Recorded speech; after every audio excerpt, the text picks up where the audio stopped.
मुर्शिदाबाद के बेलडांगा में विधायक हुमायूं कबीर द्वारा बाबरी मस्जिद का शिलान्यास किए जाने के ठीक एक दिन बाद कोलकाता के ब्रिगेड परेड मैदान में 5 लाख कंठों से गीता पाठ का भव्य आयोजन किया गया। सबसे ज्यादा खास बात यह रही कि इस सामूहिक गीता पाठ में राज्य के संवैधानिक प्रमुख और राज्यपाल सीवी आनंद बोस भी शामिल हुए।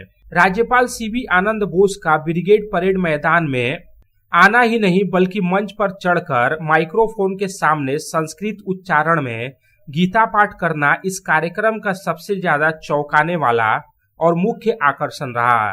मां निषादा हत्या करने वाले मां निषादा यस मां निषादा प्रतिष्ठम तमगम शाश्वती समा यल क्रंजमिदनाम अवधि कामरोहिदम। महाभारत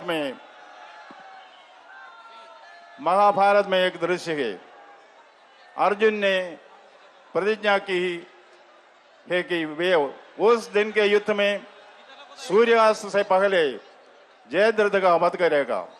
घमासान लड़ाई हुई, लाशें असुरों की तादाद में गिर गई, खून की नदियां बह गई, पर जयद्रथ का वध नहीं हुआ। सूरज डूबता है, जयद्रथ का वध नहीं होता है। यह आयोजन वर्ष 2026 के विधानसभा चुनावों से पहले हिंदुत्व के एजेंडे को धार देने के उद्देश्य से राजनीतिक तौर पर काफी महत्वपूर्ण माना जा रहा है। दरअसल सनातन संस्कृति परिषद द्वारा 5 लाख कंठों से सामूहिक गीता पाठ का आयोजन किया गया था।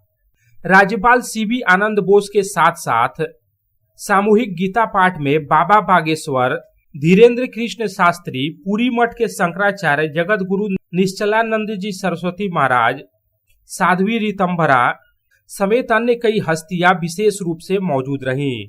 कार्यक्रम के मुख्य आयोजक बेलडांगा रामकृष्ण मिशन के प्रमुख कार्तिक महाराज थे और महामंडल के सदस्य ज्ञाननंद जी महाराज ने इसकी अध्यक्षता की।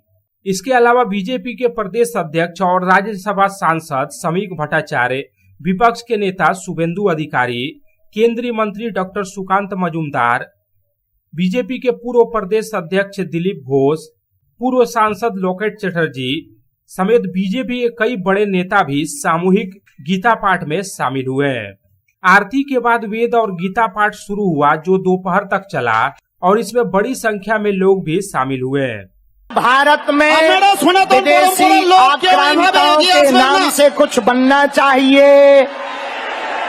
क्या ये भारत बाबर का है? बाबर का है कि रघुवर का है? প্রচন্ড বাচ্চাদের কষ্ট হচ্ছে। किसका है?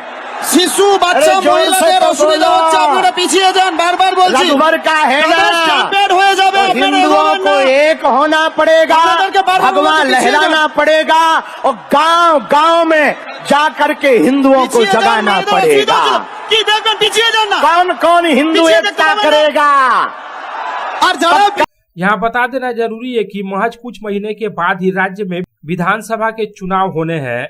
6 दिसंबर को एक तरफ जहां विधायक हुमायूं कबीर ने बाबरी मस्जिद विध्वंस की बरसी के दिन ही बेलडांगा में नया बाबरी मस्जिद बनाने की नींव रखी, वहीं इसके ठीक एक दिन के बाद ब्रिगेड मैदान में सामूहिक गीता पाठ के आयोजन में उमड़ी भीड़ को राजनीतिक तौर पर काफी महत्वपूर्ण माना जा रहा है। Bureau report, public times. আপনার স্বপ্নের বাড়ি এখন হাতের মুঠোয়। বাঁকে বিহারী ধাম 2 নম্বর জাতীয় সড়কের পাশে গোপাল মাঠের মোহনপুর মৌজায় এই পরিবেশ বান্ধব 150 বিঘের টাউনশিপে থাকছে নানান ধরনের প্লট, থাকছে ডিউপ্লেক্স, বাংলোর উপযোগী প্লট। বাঁকে বিহারী ধামের আবাসিকদের জন্য থাকছে jogging area, swimming pool, garden, মন্দির, ক্লাব হাউস, হাসপাতাল, কমার্শিয়াল মার্কেটের মতো অত্যাধুনিক সুযোগ সুবিধে। বাঁকে বিহারী ধাম থেকে মাত্র 5 মিনিটে পৌঁছে যাবেন অন্ডাল বিমানবন্দরে। তাই আর দেরি না করে যোগাযোগ করুন। সাইট অফিস বাঁকে বিহারী ধাম, গোপাল মাঠ, দুর্গাপুর 17।